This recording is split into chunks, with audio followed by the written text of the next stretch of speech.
This conference will now be recorded. Who's Chris, Jim? I know that's Chris, but is he a director of? Oh, I will introduce. Oh, okay. Okay. Let me just. I did It's a set up. secret. Too early. I think we're ready. Okay. 9:15. Okay. Can you hear me, Chris? Nope. Can you hear me? What? Yeah, I can hear you. You got cut off. No, I can hear you just fine. I'm thinking, I don't have my audio on. Well, I'm not supposed to have it on. No, if I can hear you just fine. Let me introduce Pastor Chris Heisey Terrell. Did I get that right? Great job. Thank you. Thank you. He is the pastor at Prospect Hill Baptist Church and has a very interesting history. He is from LA. Usually people go the other way. They leave here and go there. I know. We're very glad. He is the director of Loaves and Fishes as of April 2020. So you dropped in there at a very tense and intense time. He's a graduate of Eastern Baptist. Well, it was Eastern Baptist at the time, now Palmer. Has a master's in divinity, a master's of theological studies, and a master's of business administration, which I imagine helps very much in your director position there. What I also found interesting was, I'm assuming from this and your LinkedIn page that Cecily, Olivia, Chrissy, and Ella, you have 4 girls. I do. Oh my. Well, God bless you. Thank you. Thank you very much. I have 2, so I know what you mean. Right. So, and 4 granddaughters. So we welcome Pastor Chris. He's going to talk to us about food insecurity in Delaware County as we finish our final drive for our Super Bowl of Caring. Cool. Chris? All right. Well, thank you for having me this morning. I enjoy opportunities to speak to whomever is willing to listen, particularly our supporters. And you guys have been our supporters for a while. So let me say that we appreciate everything that you are doing for us, have done for us, especially the folks who are out distributing signs. The Super Bowl of Caring is pretty significant in our life at the Pantry. It's one of our really big drives that provides a lot of food for us, which means less money that we have to spend, which is great. So thank you for your continued support. So food insecurity in Delco, in Delaware County, that is an interesting thing to talk about because, like I think everything else in our lives, and you guys can attest to this, the pandemic has changed a lot. And we're still trying to figure out which of those changes have been temporary, but which of those changes are just here to stay. And part of, forgive me for using the term, part of our new normal, right? But just to kind of get a clear definition of what food insecurity is,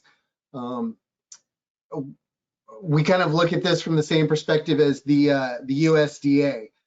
And so food insecurity really refers to a lack of access at times to enough food for an active, healthy life for all household members. I think that's important. We're not just talking about the quantity of food, but we're talking about the types of food as well.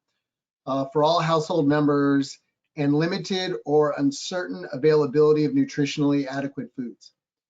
Food insecure households are not necessarily food insecure all the time. And I'll talk about that in a few minutes. Food insecurity may reflect a household's need to make trade-offs between important basic needs such as housing or medical bills and purchasing nutritionally adequate foods.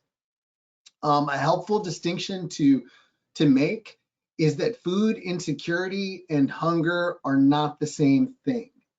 Hunger is a consequence of food insecurity. I mean, we think about hunger in terms of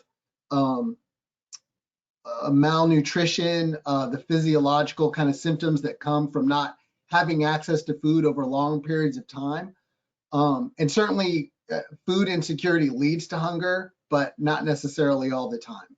So food insecurity in Delaware County looks like a lot of different things. So a lot of the data, and it's funny, I mean, even though we have, I don't know, are we still in the pandemic? I don't know how you guys kind of think about this. We're on our way out, however long it's going to last. But a lot of the actual data that we have is still pre-COVID. And I'll share some other stuff that I've seen that's happened to us in the pantry. But just looking holistically as a starting point in Delaware County, and I put up there Chester County and Philadelphia as kind of points of comparisons, important neighboring communities. And borders don't stop people. Like, I realize that borders help us understand what happens in a particular area, but people move back and forth. And so these are just kind of guidelines to think about. But if you look at Delaware County has a food insecurity rate of 12.3%. That means that 12.3% of the people who live in Delaware County, and that's about 570,000 people, fall in this category of food insecurity. If you look to the right, and just kind of how that 12.3% breaks down, it covers a lot of different people. So about half of those folks that are considered food insecure are able to qualify for SNAP, what we used to call food stamps. So that's only about half. The other half is above that. And some of those, if you look at that 49%, they actually don't qualify for a lot of programs because they're food insecure, but because you have to set that income level someplace, it's problematic because some of those folks don't necessarily get covered. And I'll talk about the program, how things work at our pantry, and largely in Delaware County when people want to get food in a moment. But that should just give you a snapshot of what it looks like. Chester County, a little bit less. It falls from 12.3 to 7.7%. You jump to Philadelphia, a lot more people, a lot more need. 20.1% fall in that category of food insecure. If you have any questions in the midst of what I'm talking about, feel free to stop me. I have no problem answering in the middle and clarifying whatever you guys would like to know. So just talk. Oh yeah, go ahead. Have you encountered people coming into the food pantry down Prospect Park that are actually starving? Every once in a while, I would say yes. We run into people who are in crisis. I would say frequently, they are more often than not, they're homeless, which introduces a whole nother set of problems. We do encounter a few folks who will call us and they'll tell us that they have absolutely no food in the house. And it's really easy if they can get to us. I think one of the obstacles for us is people who can't necessarily get to the pantry. If we are able to bring them food, we do, but we do get those calls every once in a while where folks just tell us like they have nothing. And so, of course, we try to help out the best that we can. It doesn't happen a lot, but it does happen.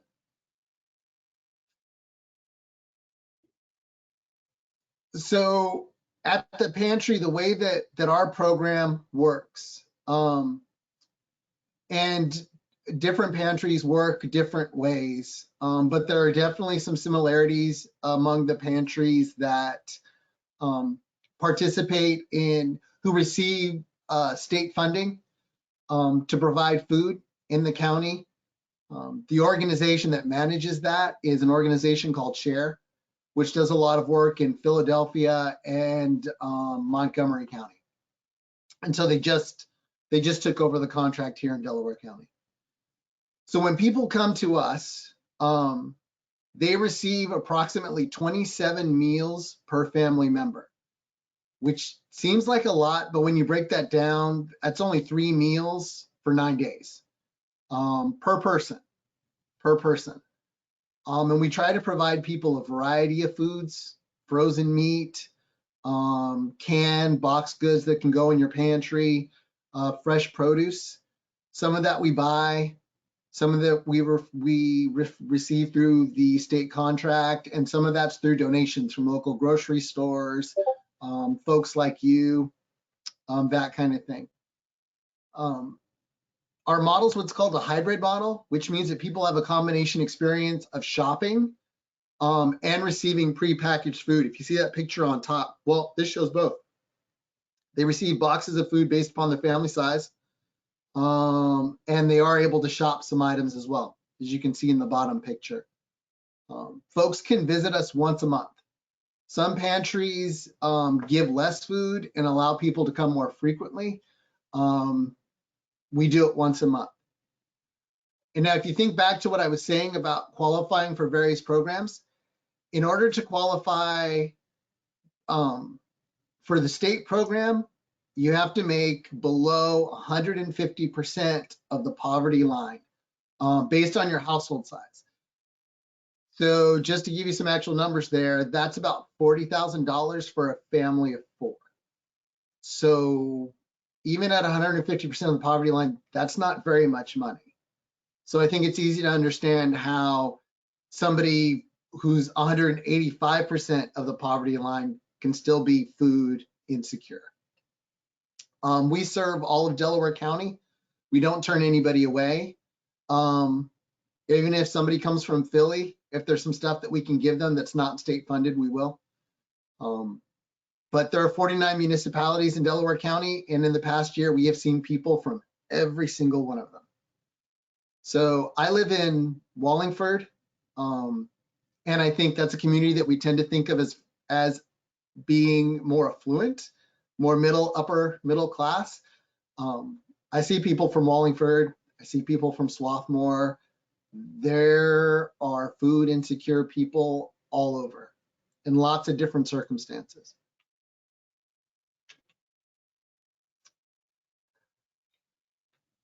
So where do most of the people in Delaware County that we see come from? So this will hopefully give you an idea of kind of what's been happening in the past year or two. And there's some stuff that I'll add to that. So you'll notice that it says March to December. That's because we started using some new software back in March to help us keep track of who was coming in and from where and what their families looked like. So we saw about 1,900 total visits, just altogether total visits in the past year. And that kind of, and of those 1,900, there were about 700 unique households, just completely different households making that up. Now, if you do some quick math in your head, which you might realize there, if people can come once a month, then what that tells you is that most people do not come every month. People usually only come twice a year, 3 times a year. I can't tell you how many times I hear people come in who are kind of afraid to come in and say to us, I only come when I need it. I only come when I need it. So I know that there is this, sometimes there's this misconception the number of people who are just trying to like live off of the system. That's not necessarily true. It's certainly not what we see in terms of people coming to the pantry, especially in the last couple of years during the pandemic. Some of the communities that are highly represented, Darby, we see a lot of families from Darby. We see the most families from Darby. We see the largest families from Darby. You'll notice the cities that are listed in black because I find it interesting. So these are the top 5 communities in each of these categories. And those cities in black are just cities that show up in each of these categories just once. And so it's kind of interesting to me. For instance, Prospect Park, we're in Prospect Park, right? So it makes sense that we would see a certain percentage of Prospect Park households. But Prospect Park households are not the biggest households. They're not the most people. They don't come the most frequently. But then you have a community like Woodland where families seem to come in the most frequently, but it's the same households, right? We don't see a large number of Woodland households, and they're not very big as well. So just depending on how you cut the data, you see different things about who's coming in. But typically speaking, we see a lot of folks from Darby, Upper Darby, Fallcroft, Collingdale, Sharon Hill as well. A lot of children, a lot of adults, fewer seniors. And that is something that has changed significantly since the pandemic. I'm going to talk about this fish in a second. There's a reason a bunch of large fish are on the slide. So when the pandemic first started, and this was not necessarily the case pre-pandemic, but when the pandemic began, almost immediately within that first couple of months, 50% of the households that we saw had never come to our pantry or any pantry before. And I think you know the stories. I mean, you had people who suddenly had to go home, who weren't able to work, remotely. People who worked in the restaurant industry, like service industry, all these places closed down. And in the way that the pantries work, if somebody comes to us and they are currently not making income, then they qualify. They can get food. It's not based upon, oh, well, you had a really good 6 months and now you're unemployed. No. If you are not making any money right now, if you are below the threshold right now, then you can come and get food. I think of one, we'll call them Dan and Nina. One couple, never have gone to a pantry before. Dan was a bartender. I think Nina worked in a hospital, and when the pandemic hit and all the restaurants shut down, Dan was out of the job. No one's going to a bar in COVID. And they happened to be neighbors of one of our volunteers. So he knew who they were. And honestly, I don't know that they would have come if they hadn't had that connection with him. So part of what we try to do is remove the stigma about getting food too. All sorts of different people come through our doors looking for food, looking for help. They live in different places, they drive different cars, their families are all different. And Dan and Nina still come for food. The pandemic obviously is still challenging. I think it's still taking them some time to recover. They don't come every month, but every few months when they just need a little bit extra to help them get over the hump, we see them. And I think that that's pretty typical. I mentioned seniors. This has been one of the biggest changes for us. We had a ton of seniors who were coming through our pantry at the beginning of the pandemic. And that shifted. And I still can't honestly tell you why that is. I can tell you why seniors stopped coming, obviously, vulnerable population in terms of health, not wanting to catch the virus. they've been very slow to come back. So how they've been meeting their food needs, I'm not sure. Something that our senior program is with an organization called Fill Abundance, which started doing a lot of home delivery, which I think has been good. So seniors can get their senior box delivered to them. They just have to request it if they qualify. So that certainly, I think a lot of our seniors are receiving their food that way, but we still aren't seeing the number of seniors that would make sense given the time that's passed. Our cultural demographics have shifted. Years ago, we had a speaker from your pantry come to the Springfield Lions Club, and they told a story. I don't know if she still comes or not, but they told a story about, I believe, a 92-year-old woman who would come on a bus down Chester Pike or whatever, and she had a little cart, and she would come up to the food pantry, get her box of food or whatever, go down, get back on the bus, and go over wherever she lived in that. But I didn't know if she was even still doing that or alive or not. I think that there are, I don't know if that, I'm trying to think if that woman specifically is still coming. I mean, that's, age aside, that's a pretty common story. But yeah, I mean, I think that unless among our senior population, unless they can actually get transportation, they're not coming. They're not coming. In terms of our cultural demographics, a lot more Latino families, a lot more African families. They laugh because, and this is why the fish, the whole fish. Now, out of curiosity, if somebody offered you a box like this filled with about 12 whole fish, how many of you would take it? Tibble fillet it for us.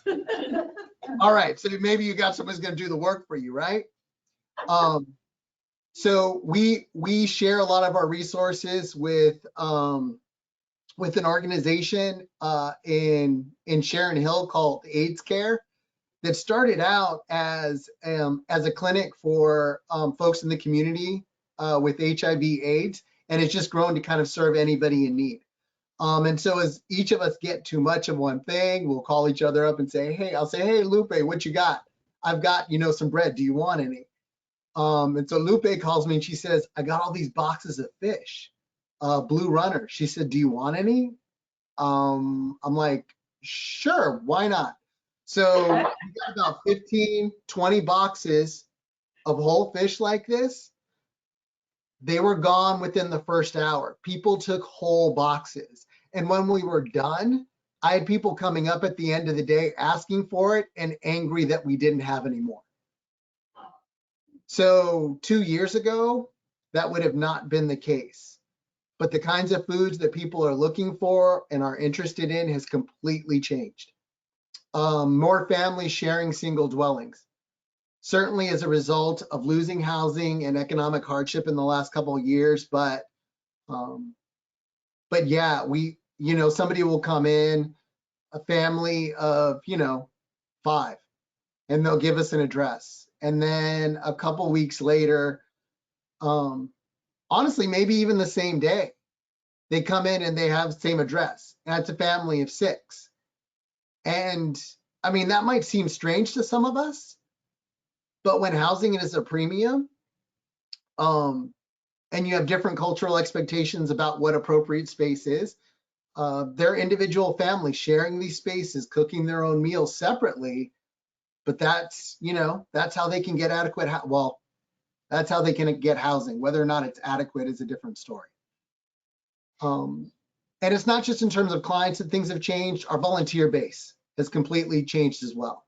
We talk about how a lot of the senior clients went home with the pandemic. A lot of our senior volunteers did as well. And as much as I miss many of them, one of the really exciting things has been all of the new people who have stepped up into those gaps, volunteers who've become long-term volunteers who only started volunteering during the pandemic.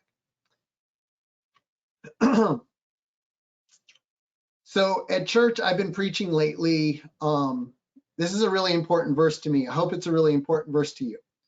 But if you remember the story in the Gospel of Luke, when Jesus begins his ministry and he comes into the synagogue in Nazareth and he says that he takes the scroll of Isaiah, and these are the words from that scroll that he chooses to read. The Spirit of the Lord is upon me, because he has anointed me to bring good news to the poor. He has sent me to proclaim release to the captives and recovery of sight to the blind, to let the oppressed go free, to proclaim the year of the Lord's favor. When I look at this verse and I think about what Jesus is sharing here, he has a very clear idea of what the good news is, the good news that he has come to proclaim. But what you see from this passage is that the good news can look like a lot of different things. Sometimes as the church, we get caught up in this idea that the good news that people need to hear is just that Jesus came to die for their sins and now they can have eternal life. But if you are poor, and if you are hungry, and if you are out of work, yes, you need Jesus' forgiveness just like everybody else. But that's not the good news that they necessarily need to hear. The good news that everybody needs to experience is the kingdom of God. And there's a lot that goes into that. And the church has a responsibility to preach the good news in all of its forms. I realize that if you're kind of far away from the screen, it might be difficult to see some of this. But I mean, as we talk about the good news and kind of all the different facets of that, we can kind of connect that to how we think about food insecurity. That when we're talking about addressing people's food needs, it might seem like, oh, we just need more pantries, or we just need to put more food in the pantries, and that's going to solve it. That's the good news that people need. But if you think carefully about the causes behind food insecurity, this is what we call a problem tree. Sometimes it's helpful to take a particular problem like in food insecurity and then ask the question, well, why does food insecurity exist? And then you start realizing that it happens for a lot of different reasons. Maybe it is lack of access to food. Well, why do people have lack of access to food? Maybe it's because they don't have transportation. You mentioned the story about the woman who hopped on the bus, 92 years old, who came to the pantry to carry her boxes. So she has to take a bus to come to the pantry. Okay, so that's obstacle number one. She's elderly. She's bringing a cart with her. How much food can she reasonably take back with her however far she's traveling? Well, it would be easy for her to have a car, right? But cars are expensive. It's not just a one-time purchase. It's insurance. It's repairs. It's all that stuff. And so the more you start thinking about it, you realize how problematic it can be. Or maybe the lack of access issue is the issue of no nearby supermarkets. So even if you want to go to the supermarket, you still don't have a car, you got to hop on the bus. Again, how much food are you going to be able to get, practically speaking, for your family without having to make a bunch of trips? So that's hard. But if there aren't supermarkets nearby, how do you get supermarkets to develop in poor neighborhoods? They don't want to necessarily come to a poor neighborhood and make the investment, even though that might be helpful. All right, so let's talk about if it's not lack of access, maybe it's insufficient income. All right, so people are either underemployed or unemployed. Well, why is that? Lack of childcare? Because if you're single and you have 2 little kids, you have to pay for somebody to watch them, whether that's preschool, whether that's at home. So lack of childcare becomes an issue. Maybe lack of education is an issue.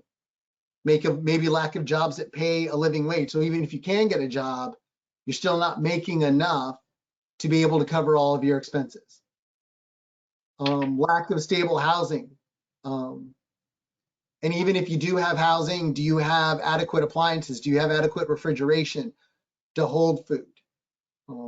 We run into those kinds of issues as well. We can talk about how health issues affect people's food insecurity. We can talk about how racism affects food insecurity. So you kind of go in there and it's like, okay, what do I pick? Because there's no silver bullet.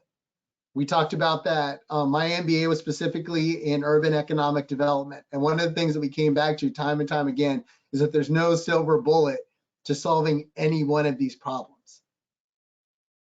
Poverty is complex. There are lots of ways to tackle it. And I think that's why partnership with different organizations and kind of taking different tactics is really important. And the answer in one community is not the same answer in another community.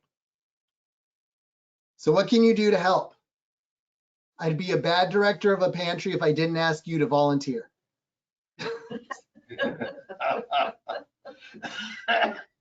So I know that you guys, a lot of you have a connection to us. If you're interested in ways that you can get involved volunteering with Loaves and Fishes specifically, you can go to our website, delco-loavesandfishes.org.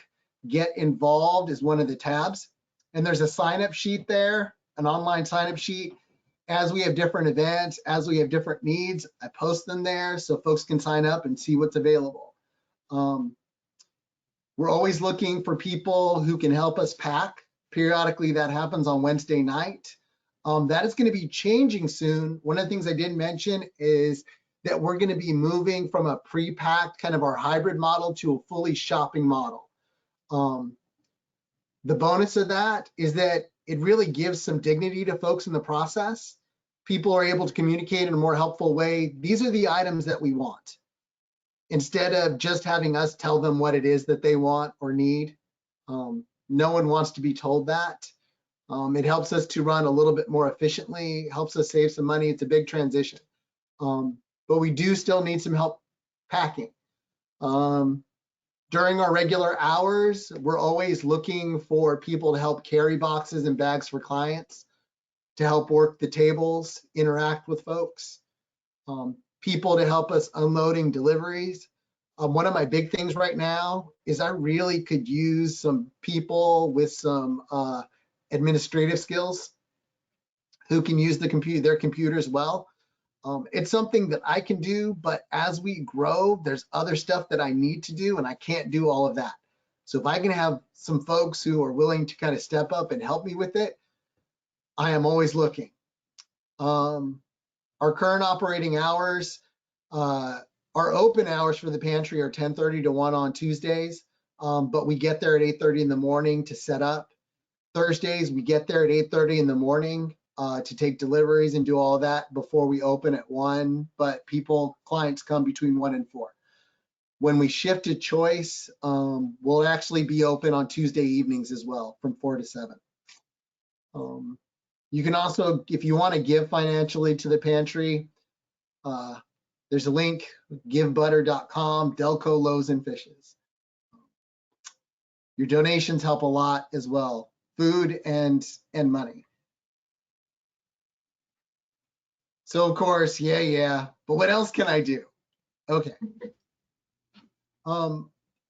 Hopefully the problem tree is helpful in that it reminds you that we need to think about food insecurity the same way we think about the good news. We need to think about it holistically. There are a bunch of different ways to tackle food insecurity, a lot of contributing factors, and maybe Jesus has put you into a particular place where food might seem all the way down here, but what you are practically doing, what you are giving to, where you are volunteering contributes to helping that particular issue.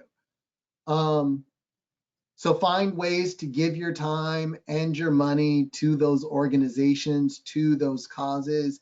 There are a lot of good people doing kingdom work who might not realize that that's exactly what they're doing, is kingdom work. Public policy is a huge influencer on this. The programs that we have, who has access to those programs, the type of funding that those programs have. Your vote makes a difference. We can't handle everything at the local level with local nonprofits. I think that's one of the best ways. It's one of the more contextual ways. but we certainly need government assistance to make it all work. And finally, listen to the Spirit. Listen to what Jesus is telling you about how to get involved, how to give of your time, how to give of your money, the unique way that he has equipped you with your skills and the places that he has put you to serve. There was a gentleman who used to come to our church periodically, who would get into these kind of heated discussions when I would talk about the work of the pantry in the context of worship, and how important it was. And he would often talk about, well, that's the social gospel. The social gospel is important, but, people need to hear the word of God. I hate that term, social gospel. There's no such thing as a social gospel. There's just the gospel, which literally means good news. And as we look at Jesus and what he did and the life he led, it was all one thing to him. It was all about pointing people towards God, pointing people towards the kingdom. But people need to hear the good news in all sorts of different ways. And that's what we're called to do, to preach the good news. So thank you. Thank you for listening. Thank you. Thank you. Thank you. Questions? Of course, we have a few minutes. When I brought food down in years past, I always was impressed with you having, or not you, but me, because you weren't there yet, but having the people come out and help unload the van or whatever. That was good. One time I parked down further down the road in that turn circle there with the apartment complex. And somebody came out and started yelling at me for parking there. I didn't know that I wasn't allowed to park there. No, they really need to. It's a private driveway, but it does not look like a private driveway. I really wish there was better signage there. It looks like a street. I'm sorry about that. No. I have a question about donations. I know Sure. it makes us good to give you a lot of cans of food, but is it more helpful to make monetary donations? Do you have access to wholesale prices, and can you get more that way? What's the best for us to donate? That is a great question. And the answer to it is yes and yes. So, so yes, I think financial donations are extremely helpful because they allow us to kind of target the kinds of things that we purchase, right? So if we know we need a specific item, then we can take the funds that we have and go get that specific item. So always good. Here's the flip side of that. When people donate food, we get a variety of items, which we don't necessarily get a variety of items when we have to buy it. And sometimes there are things that we want that we can't get in large quantities. So for instance, one of the things that we like to purchase or like to get when we can are small boxes of crackers. Don't ask me why, but they're hard to get in large quantities. So that's one of those items that if people donate them, it's way better for us. So I think it kind of depends. What it comes down to is the item.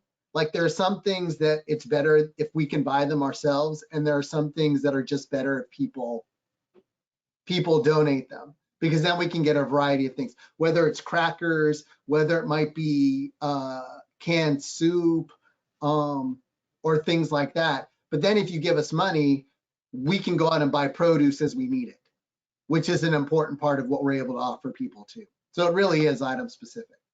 So keep doing both. That's the answer. Chris, I have a question. So when you have folks come in and you mentioned that there's a diverse set of circumstances that lead to their position and they're coming in, but if they were to relate to you that you have if they're having other issues, whether it's health issues or housing issues, do you have relationships with other entities in the county that you can refer them to when that happens? I do. There aren't enough. There aren't enough. I think, so I'll say two things about that. Number one, we do have some relationships with other organizations, and we actually have a number of people who will ask to come and visit the pantry so that they can talk to folks. We have a woman from Community Action, which is an organization that maybe you've heard of. They help coordinate a number of the housing the shelters in the county. But they provide a lot of other assistance to people, just support applying for SNAP benefits, connecting with WIC. We've had folks from WIC, Women, Infant, and Children. So they work specifically with women with young children, women who are pregnant, to get the services that they need. So they'll come through and meet with people. We've had various organizations that provide low cost of free healthcare who also come. I think for me, I have a high value for networking with other organizations because I recognize that Loaves and Fishes can't do it all, first of all. So if community partners want to come, because you're right, because we have all these people who are coming through, who have all these needs, and here they are in one place at one time. So why not offer services where people are already coming? So if somebody wants to come and talk to folks and have space with us, I'll say, let's figure out how to do that. So that's certainly part of the equation, is letting people know, hey, we're here. Come talk to our folks. I think the other part of that too, going back to looking for more volunteers, I'd really like to be able to do more than what we're able to do now. I think that there is, the harvest is ripe and the workers are few, right? And so as we are able to get more volunteers, it helps me to think through and to plan as we move forward to make what we are able to do for our clients more helpful. Because maybe there are other organizations we can invite in, but maybe there are some opportunities and some things, some skill sets that we have on site, things that we can offer if we're given the opportunity, because food's just one part of the equation.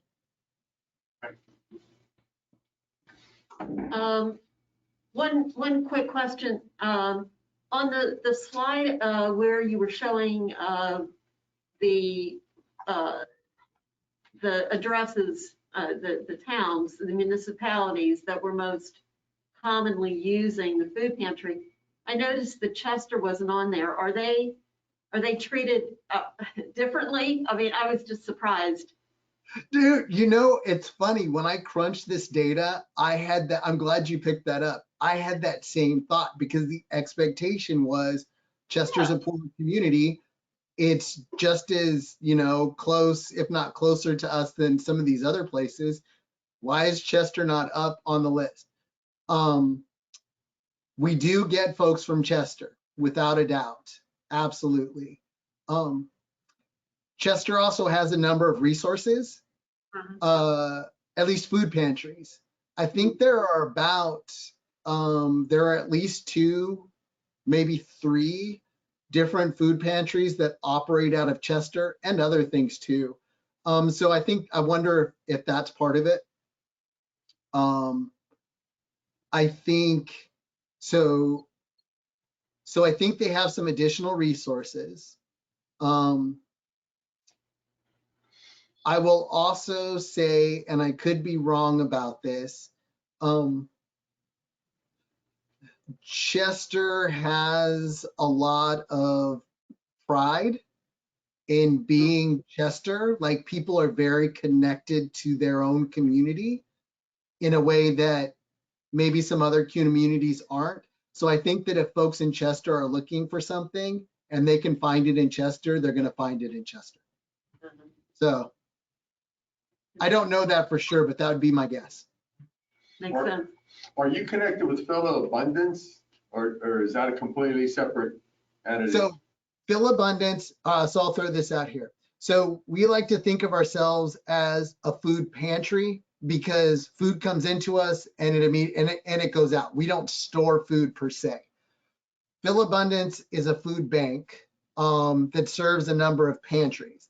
And Phil Abundance is located in Philly, but kind of the way that it works is local pantries, whether they're in Philadelphia or Delaware County, we're a member of Phil Abundance. And so what that allows us to do is to receive some free items from Phil Abundance, purchase items from Phil Abundance, which we get deliveries from Phil Abundance periodically. But there are also programs that Phil Abundance facilitates. So there's something that's called Grocers Against Hunger, where Phil Abundance says, connects local grocery stores with pantries so that, they don't have to throw away their food. There's like, hey, Loaves and Fishes will come and pick it up.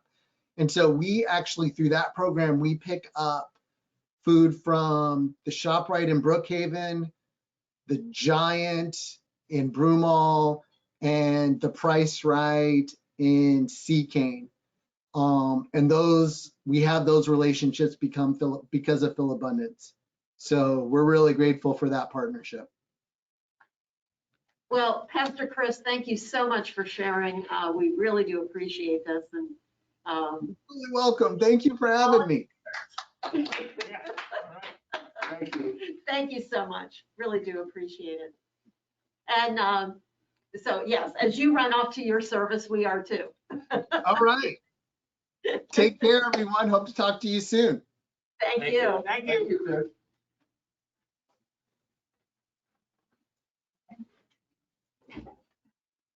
Greg, thanks for the connection. Oh, We yeah. appreciate that.